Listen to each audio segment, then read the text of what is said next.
बिस्मिल्लाहिर्रहमानिर्रहीम।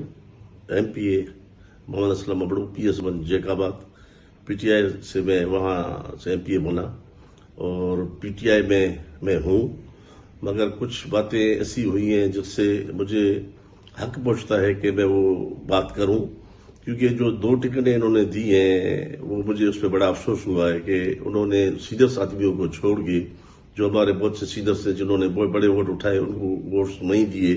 दूसरी बात ये कि मैं ये जरूर कहूंगा कि सिंध पे जो है इनकी तवज्जो नहीं है। हालांकि दूसरी जगहों में बड़ी बड़ी सूबों में स्कीमें दे रहे हैं, मगर सिंध पे नहीं है। हमें बड़ी उम्मीद थी और हमने अपने आवाम से वायदे और इकरार किए थे कि हमारे जैकाबाद के खास तौर मिसाइल हैं या हमारे सिंध के जो मिसाइल हैं हम वो जो है मिसाइल हल कर पाएंगे, मगर हमारे फेडरल मिनिस्टरों को कोई इंटरेस्ट नहीं है। खान साहब से के सामने भी बड़ा मैंने चला है, खान साहब ने भी वायदे किए थे, मगर वो भी वायदे अभी तक पूरे नहीं हुए। अभी 2.5 साल में हम कुछ नहीं कर पा रहे, तो बाकी बच गया। अभी 3 साल होने वाले हैं, 1 साल बच गया, 1 साल फिर इलेक्शंस में होगा।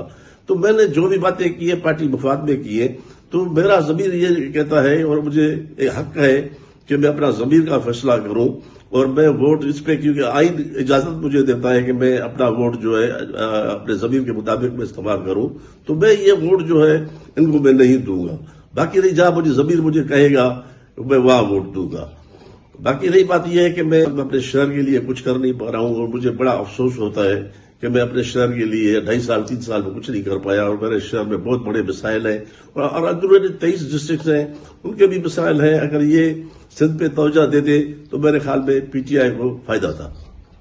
और खुरम शेर जबान जो कहते हैं कि अगवा किए जाएंगे, तो मैं उनको कहूंगा कि मैं कल का बच्चा तो नहीं हूं कि मुझे कोई गाड़ी में बिठा देगा, तो ये मेहरबानी करे ये न कहें और अपना ख्याल करें।